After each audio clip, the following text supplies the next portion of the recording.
MV Agusta's F4 1000 is probably the most elitist motorcycle you can imagine, but don't hold that against it.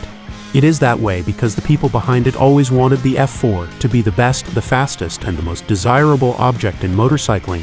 It's been all of those things at various stages of its lifespan. The truth is that last year's RR 312 1078 was starting to stagnate. It was too heavy, and it wasn't going in the same high-tech direction as its competitors. The 1078 is still a fantastic and desirable bike, but to stay competitive, the 2010 F4 1000 has arrived on high time. All the latest technology such as traction control and a double riding mode, Sport and Rain, are now in place. Whilst being competitive in WSBK and winning customers with cheap high-performance motorcycles drives the Japanese brands, something that can be described only by the word passion drives MV Agusta. The new F4 is fired up in the Misano pit lane, and I'm greeted by a racy and aggressive sound exiting the 4-square organ-style pipes. I've already fiddled with the 8-stage traction control, and have chosen level 4 for my first session, exiting the second and third gear corners on Misano on the first 2 laps. The traction control on level 4 worked just fine, allowing me to worry about my lines and warming up the tires, rather than being too cautious, as soon as the Pirelli Diablo Supercorsa SP tires were warm, though I wanted a less intrusive setting.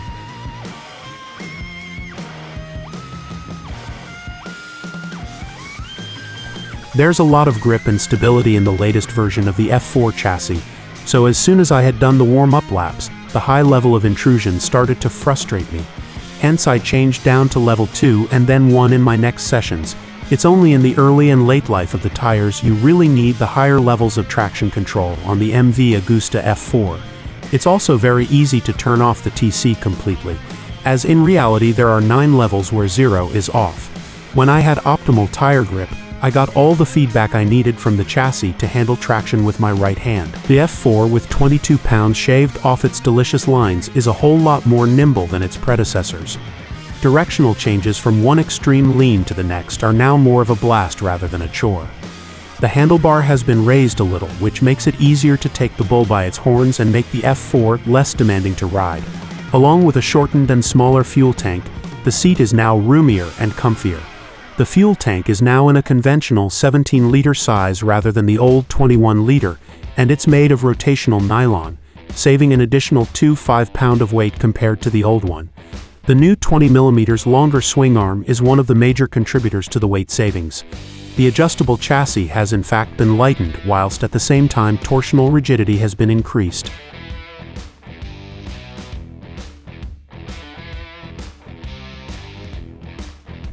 The suspension, which consists of a fully adjustable quick-release 50mm Marzocchi fork and a Sachs fully adjustable rear shock, are high-quality items specified to MV's requirements.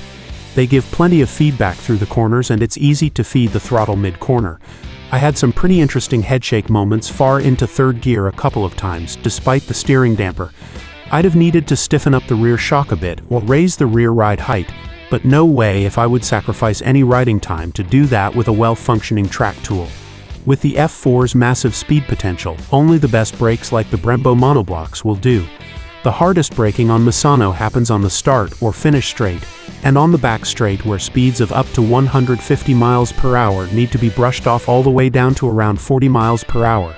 The top speed of the F4 has been tested by MV Agusta to 190 miles per hour in 6th gear, which we never come close to at Misano. The stability on the brakes is impressive, and the feel is progressive.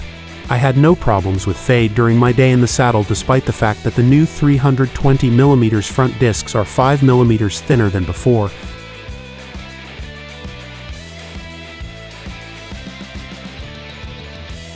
It's a pure delight to feed in the revs down the straights at Misano, as there's so much power on tap.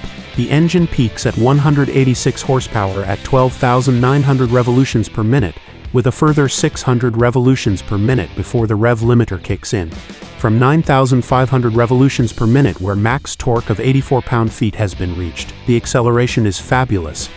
I'll recommend the MV Agusta F4 1000 for the scientists at CERN for chasing the Higgs boson. High-speed acceleration above 125 miles per hour from third gear and up is a very strong side to the F4 package, and the F4 races through with enormous stability. I'm pretty sure that I set a new personal top speed through that corner on the F4, as the level of confidence in the chassis was high. I hardly used first gear at all around the circuit, even though I could have with traction control in place. The torque delivery in second gear was enough, but I could have wished for a slightly lower second gear to really go for it without having to resort to first gear. In the long left-hander after the back straight is where I felt the traction control kick in more often than other places, as it's a hard acceleration second gear corner where I switched to third whilst still at a leaning angle. The 2010 megavolts Agusta F4 1000 will do 155 miles per hour in fourth gear, which is all you need on Misano. I still made my way up to fifth a couple of times just to sample the acceleration even when the revs are not at optimum. Working the 6-speed cassette-type gearbox is a delight, and the clutch feels lighter and easier to use than before.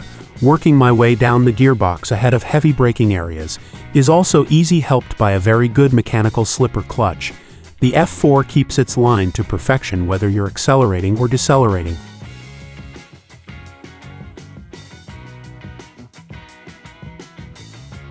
The new 998cc inline-4 engine is more compact than older versions, and along with considerable weight savings, there's also more space for a larger airbox.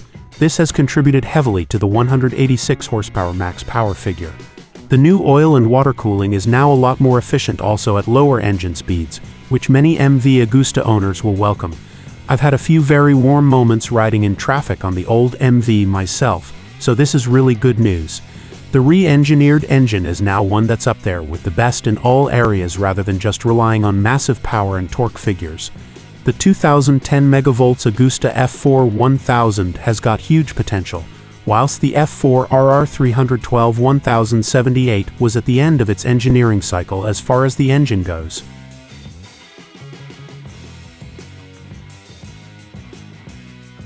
The new all-digital instrument panel is a treat for the eyes, and it can be adjusted for night or day usage. On the previous models, it was sometimes difficult to see the warning lights in sunlight. Now this problem has been completely eliminated with a flashy-looking new instrument console. A gear sensor is in place with the current gear selection showing up on the digital panel, along with traction control setting, and all the necessary data on a big and easy-to-read instrument panel. Some very cleverly designed aerodynamic funnels now feature all over the new fairing. As always, an enormous amount of attention to detail is shown on the F4. The mirrors that have to be on a road bike are just as much a part of the aerodynamic design of the F4 as any other part. If you work for CRC, you're simply not allowed to just whack on a pair of ugly black Mickey Mouse-style mirrors. On the 2010 F4, there's even aerodynamic funnels in place underneath the mirrors to deflect high-speed turbulent air into a smooth flow passing the rider's elbows rather than crashing into the rider and causing more turbulence at speed. The 2010 F4 is still a superb track tool as ever. The big news is that of a lighter package with a better power-to-weight ratio than before. It is down a little on torque compared to the big bore 1078, and I feel that perhaps second gear could be even lower. MV Agusta have pretty much addressed every issue that I had with the 2008, including reducing excessive heat development in the lower to mid-rev zones, which is very good news for those that intend to ride the F4 on the road, and presumably for reliability.